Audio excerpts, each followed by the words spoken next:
Hi friends, welcome. This is Professor Tirupati Rao from India.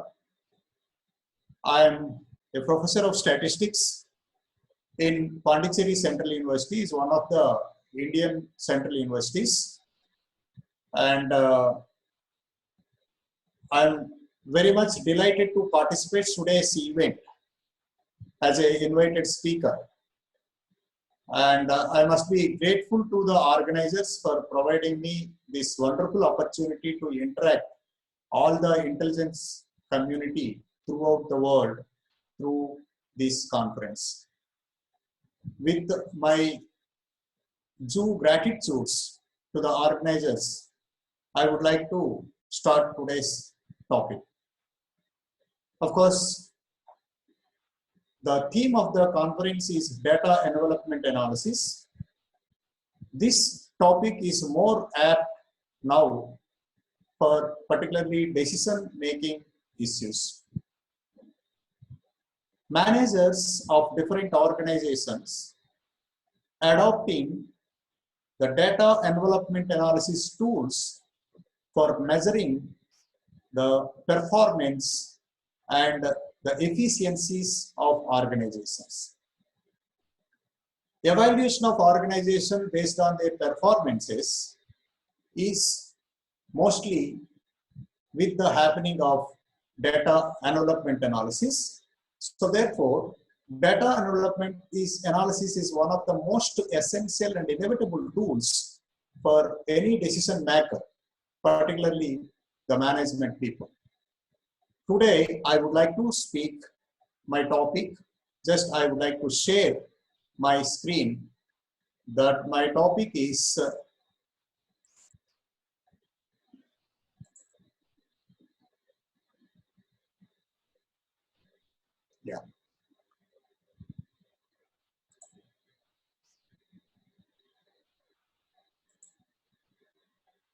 Now I'm going to present the topic on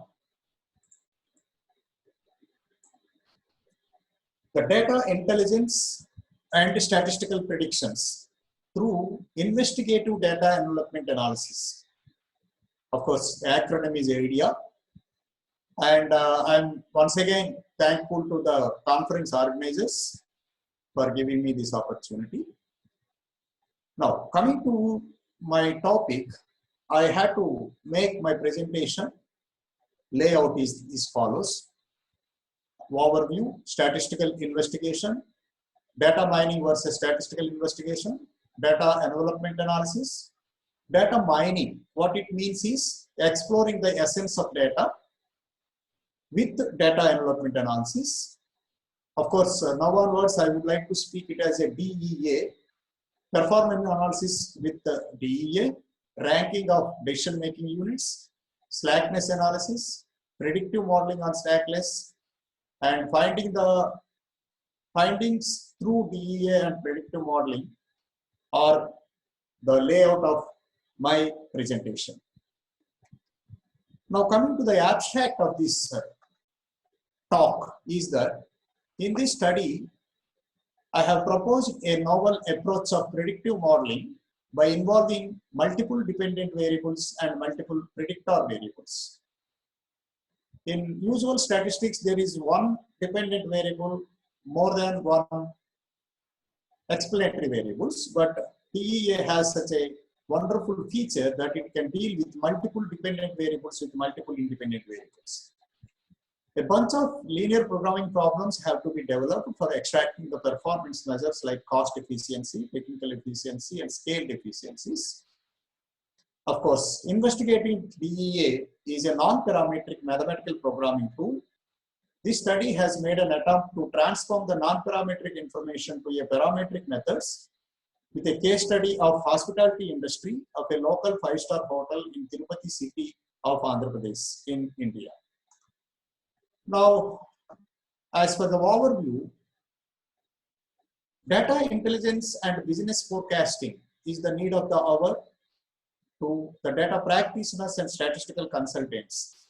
As modeling is the process of developing the anatomy of data structure They have to be constructed proper data models by processing the volumes of information.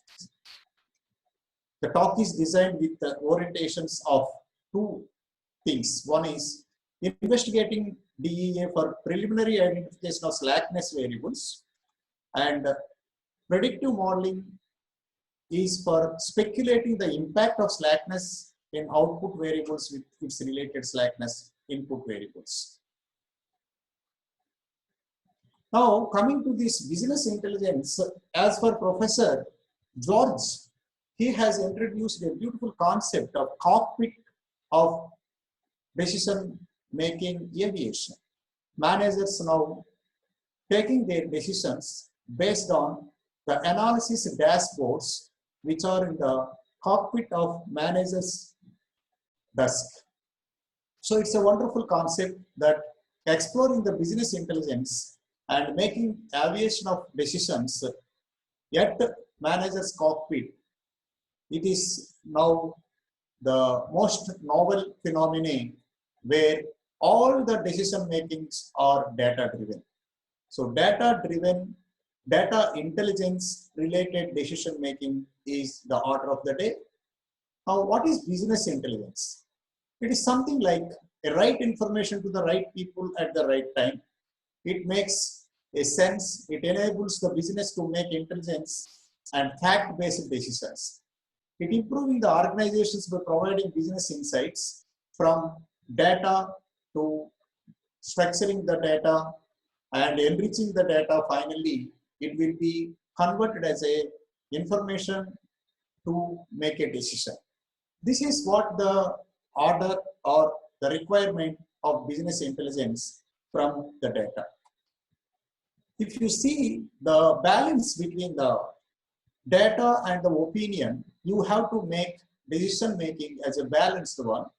And in the absence of data, business decisions are often misleading and biased. So therefore, we must be careful in making identification of business intelligence. Now, data analysis, the concept is putting facts and figures together to resolve research problem. Approach desynthesizing data, answers the client's requirements, activity systematic process of the data. Preparation is making data to speak, the inherent information of the data, problem understanding. This is what the very objective of data analysis. The basic guide to data analysis is that the purpose is analyze data, not to narrate it, use research flowchart for stepwise approach, discriminate the objectives and hypotheses, identify the phenomena to be investigated, visualize the expected answers results, validate the answers results with the data, spell out the findings with the support of data. Don't give your personal opinions without evidence. So you have to be apt and accurate while you explaining the findings. Now, coming to the requirements of data understanding, data essence with its mining for knowledge discovery. Data mining is something like exploring the essence of the data for decision making. Dynamic front-end data analysis, analytics for latest update to the client. Statistical evidence for support of hypothesis verification. These are all the requirements for data understanding. Data pattern with numerical information.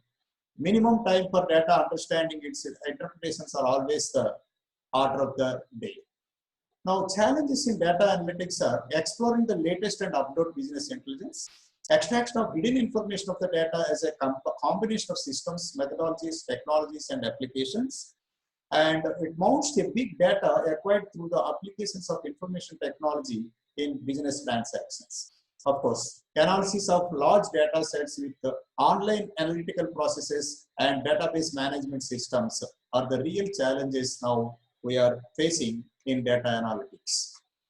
Now, changing needs of data analytics, if you see, for providing dynamics of decision support systems to the managers by data practitioners is that make use of statistical science, data technology, and decision engineering for insights of information. Interdisciplinary approach using math, stat, operational research, computing science in the core domain of management studies is now the changing needs of data analytics.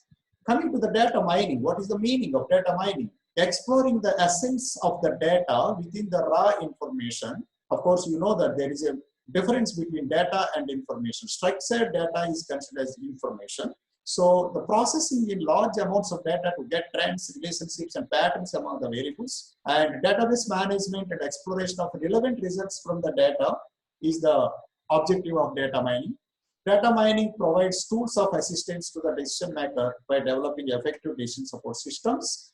The protocols of getting valid information from appropriate decision making at a suitable time is the very objective of data mining, along with the process of knowledge discovery through analyzed and formatted data structures. Now, what is data modeling? Modeling is something like a creating structures for the data that was collected, used, and organized for making reports and analysis. Of course, getting appropriate relationships among the variables within and outside the data sets, and formulation and extraction of agreements among the variables and the data sets are the requirements of data modeling. Now, coming to the business forecasting, forecasting is nothing but speculating something for happenings, future happenings based on the observations and findings with the previous data. So data practitioners and statistical consultants are making use of business forecasting for developing decision support systems. It develops the anatomy of data structure to construct proper models by processing the volumes of information. Usual statistical data modeling includes regression techniques for getting a single predicting variable for the given set of predictor variables. However, in data envelopment analysis, we are going to speak the business forecasting with the help of multiple dependent variables with multiple independent variables. Now, what is data envelopment analysis? Data envelopment analysis is an appropriate tool to deal the measures of overall performance of an organization. It can investigate the efficiency of an organization with multiple inputs and multiple outputs as variables on the accounts of technicalities, its cost allocations, its practical executions, etc., etc. And it is an important tool for investigating the most efficient organization in terms of technical efficiency. Of course, ranking of decision-making units can be done with the scale and cost efficiencies, Malmquist indexes, Maverick index, etc. are the tools which are very much useful in data envelopment analysis. Then what is DEA? DEA is something like is an approach of measuring the relative efficiency of decision-making units. Usually, it could be organizations or divisions or subunits of an organization. And these are all the, we call it as decision-making units. DEA is defined as a linear programming problem technique, and it identifies the best practices among a sample of units. It measures the efficiency based on the difference between best practices and observed units. Of course, DEA attempts to measure the technical efficiency. Further, it is a non-parametric technique and makes no assumptions about the form of the production technology. Non-parametric means there is no specific measure to say. It is overall performance we have to consider. Therefore, it is named as non-parametric. It's a frontier by enveloping all the observed inputs and output vectors. Efficiency of each form is measured by the distance of its input and output vectors to the frontier. Of course, it fits the piecewise linear frontier using the linear programming techniques. Now, what are the terminology that we're making is decision-making unit means an organization which can be observed for studying purpose and comparative purpose. Benchmarking means a standard that is supposed to be measured. For that, we consider a benchmarking. Peers means the decision-making units which are considered to be in the process of our best practices. And slackness means the extract amount by which in an input can be reduced to attain a technical efficiency. Of course, returns to scale is something like a relationship between output and inputs. Returns can be constant, increasing or decreasing. Now, what is investigating data envelopment analysis? It's something like it includes to explore the slackness related analysis. Of course, my study concentrated on investigating DEA for slackness analysis for identification of the most lagging input and output variables. It is a predictive modeling by finding the relationship between slackness of output and input variables. Of course, predictive modeling is for speculating the impact of the slackness in output variables with its related slackness in output variables. Now, types of efficiency, there are many. Technical efficiency, it converts the physical inputs as into outputs relative to the best practices. Allocative efficiency refers to whether inputs for a given level of output and set of inputs are chosen to minimize the cost of the production, assuming that organization being examined is already fully technically efficient. Then coming to this technical, that is another efficiency called cost efficiency. Usually it's a product of technical efficiency and allocative efficiency. And an organization can achieve 100% score in cost efficiency. It has to achieve 100% in both technical efficiency and allocative efficiency. So scaled efficiency is another measure to extent to which organization can take advantage the returns of to scale by altering its size towards optimal scale. Of course, we have to construct the isoquants for finding the efficiency, this one. If you observe this, let A, B, C be are the decision-making units, and the C is being an isoquant. We can say that C is the peer or benchmarking decision-making unit, where A is and B also is an isoquant. Therefore, we can say that C and B are the decision-making units which are considered to be peers or benchmarking. And whereas A is not on the isoquant, therefore you can say that it is not at all a decision-making units of the benchmarking. Now, out of B and C, if you say that C is more considerably achieving the technical efficiency what it desires. So therefore, it is the curve of plotting minimum amounts of inputs required. So if an organization is producing at a point of isoquant, then it's technically efficient. The straight line denotes this straight line, okay, denotes the budget line plot where 2 points have the same cost. So A double dash and C. The slope of the budget line is given by the negative of the ratio, the capital price of the labor price, and both technical efficiency and allocative efficiency are attained in the where budget line is tangent isoquant at C. So if you see that at C, this budget line and the isoquant are budget line is acting as a tangent to the isoquant. Now, orientations of models in DEA, basically there are two types, input oriented and output oriented. This input oriented means we have to fix the inputs to extract the maximizing or we have to fix the maximum output by minimizing the inputs. It is the input oriented. Output oriented means inputs will be fixed so that how best we can maximize the output. These are the two interesting orientations in DEA study. Now coming to the models in DEA, there are two basic models, CCR models and BCC models. CCR model developed by Charnes, Cooper and Rhodes in 1978. It is the first of its kind models. Of course, it was conceived as input-oriented model, and the scale we are considering is constant return scales to this. Coming to the other model is the BCC model, Banker, Charnes and Cooper 1984. It is based on variable return scale. It is mostly again input and output oriented, both can be studied here. In this case, VRS is the frontier considers. So to assess the performance of the DMU over time by treating it's a different entity, and this is a BCC approach. Now, what are the principles that DEA study? So standard CRS, constant return scale and variable return scale, DEA models that evolve the calculations of technical and scale efficiencies. Of course, extension of the cost and allocative efficiency is another issue. And we have to calculate the Malmquist DEA and total factor productivity. These are the various requirements for measuring the technological changes, technological efficiency changes and scale efficiency changes. So basing on these principles, DEA studies can be carried out. All methods are available either in input-oriented or output-oriented. Now coming to the merits of this DEA, is that it is capable to handle multiple inputs and multiple outputs simultaneously.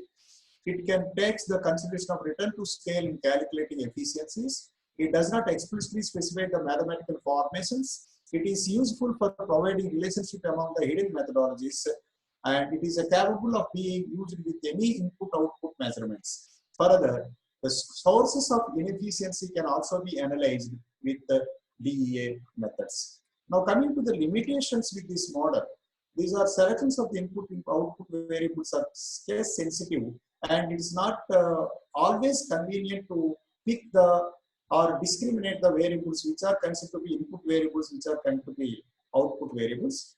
It cannot test the best specification as it based on non-parametric assumptions. Of course, the number of efficient forms on the frontier tends to increase with the number of inputs and output variables. These are the model specification and making assumptions about the model. These are all some having limitations for DEA. Now, formulation of LPP usually assume that there are 3 DMUs having 2 inputs for 1 output. Input, say an industry is making material cost and labor hours for getting the production. So for making this sort of studies, we have to formulate the linear programming problem for maximizing the efficiency. Here 100 U1 divided by 10 V1 plus 2 V2. For you say this DMU1, this is the output in the numerator. This is the input we are giving in the denominator. This is something like a ratio of the overall output to the given input. So the subject to constraints are, we have to formulate the constraints again.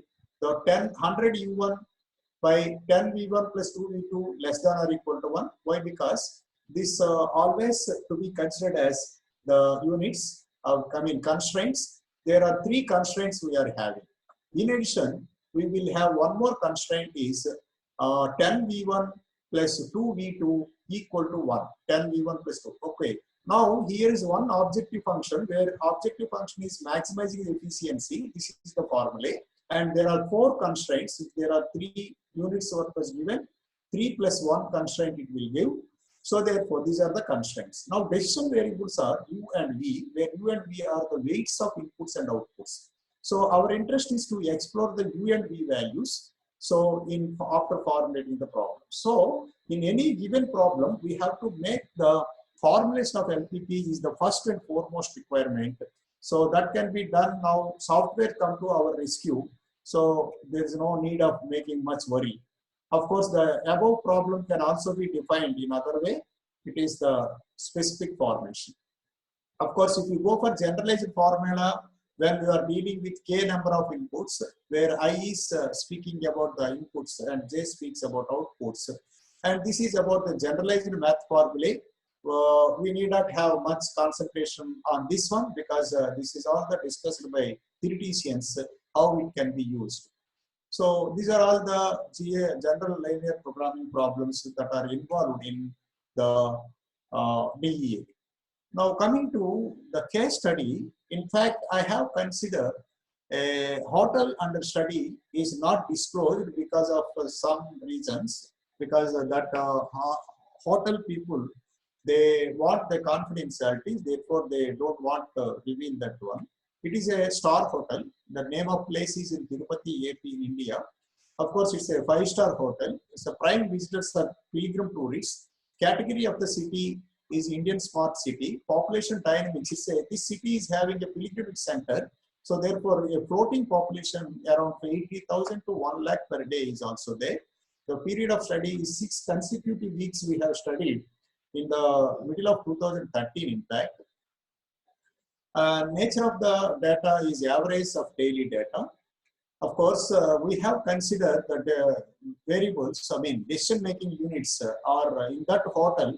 There are sub-units, we call it as bar and restaurant, lodging and reception, in-house functions, outdoor catering, vegetarian restaurant, tours and travels, non-veg restaurant, miscellaneous, etc.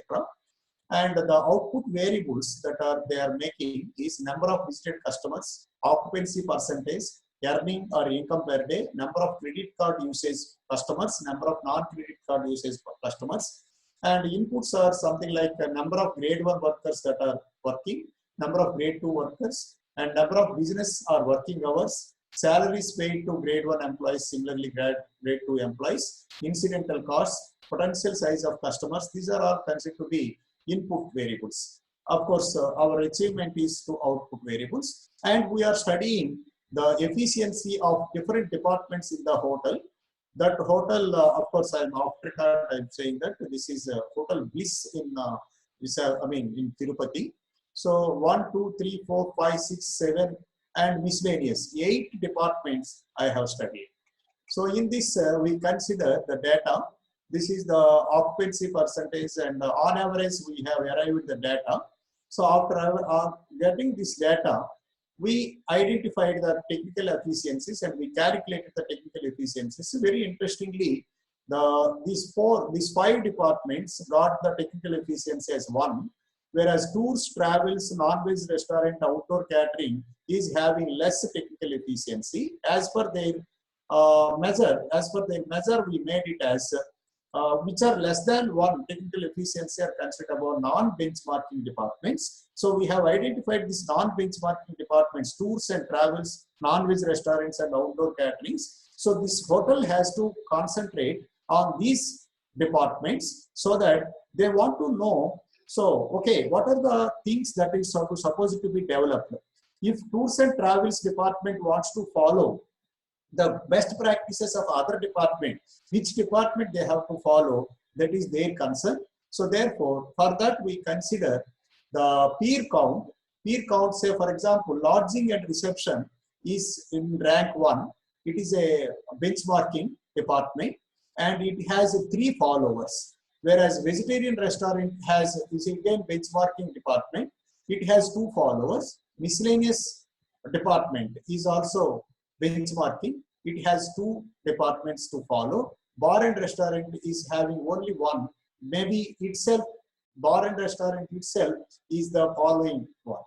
So whereas in the case of lodging and receptions, 3 means including itself is 3.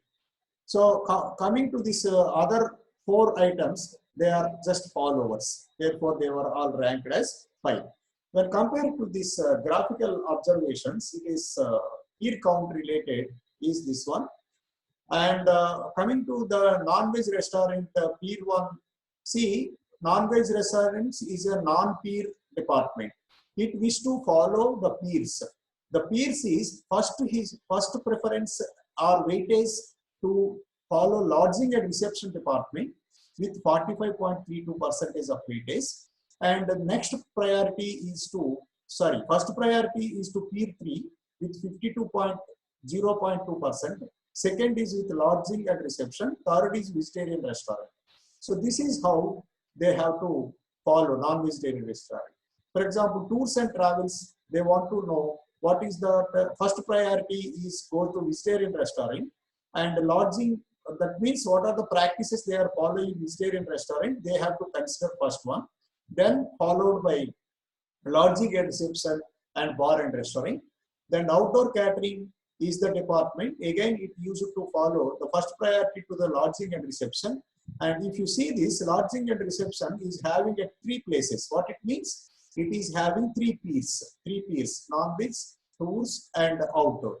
So this is the way you can explore the peers who are supposed to be benchmarking peers, that to non-benchmarking people, DMUs. Now coming to this hotel type of data, see, I observed that among 6 weeks, these departments have achieved the technical efficiency 1 in all the 6 weeks. So therefore, I ranked them on average, their rank is 1. Coming to these 2 departments, they have the technical efficiency in 3 weeks it is 1, but in 5 weeks it is 1, full technical efficiency it is achieved. Whereas in week 4 it is less. And coming to all this data, basing on their technical efficiencies in different weeks, I have ranked them, and this ranking is based on their average performance in 6 weeks. And this is something like a prediction of their performance using statistical analysis after conducting the DEA. And this is another variation, observation, coefficient of variation based. Coefficient of variation I have calculated, where the percentage of variation 0 means it is highest performance. So therefore they were ranked as this one.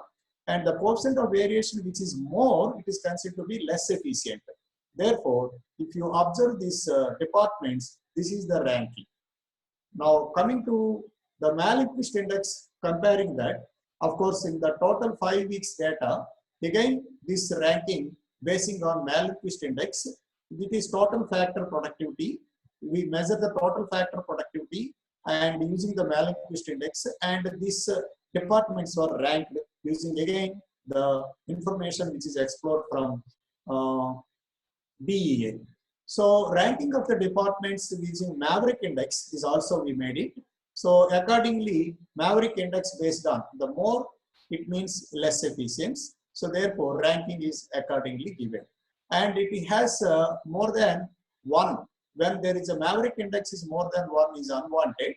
So among these we can say that in-house functions is considered to be the most efficient, and lodging and reception is considered to be the least efficient. And coming to the super efficiency, what it means that if there are more than one, units, they are all ranked one. For example, these 5 departments, they are all ranked one. So our problem is again to measure who is the best. For that you need super efficiency calculations. We have calculated the super efficiency and ranked. So vegetarian restaurant is considered to be the first DMU, which is ranked first. And coming to the non-vegetarian restaurant is the least among that. So this is another way of ranking. Now slackness. So here we have to identify which variables they are lagging among the non-benchmarking departments. See, these 3 are the non-benchmarking departments. These non-benchmark departments, see, earning per day as output variables, they are having slackness, outdoor gains. And coming to the input variables, that means they are putting more, but it has to be minimized. Here they are getting less, it has to be maximized. So here slackness, if you observe, here if you see, these are the slackness measures for this non-benchmarking. Our interest is to study non-benchmarking DMUs where which variables they are lagging behind. So that variables to identify first, so that they use it to follow their benchmarking departments to improve their specific variable. So these are the variables we explored. It is something like investigating the variables where the particular DMU is having slackness. This is how investigating DEA works. This is what we did it. Then outdoor catering services, it is again non-benchmarking decision making unit. So therefore, earnings per day is dependent variable, salaries to grade 1 is independent variable. These are the slackness of different things. Now, if you observe this total summary, you can say that earnings per day of a dependent variable is something like that. We have calculated that model summary, adjusted R square equal to this much, and Pearson correlation coefficient also we calculated.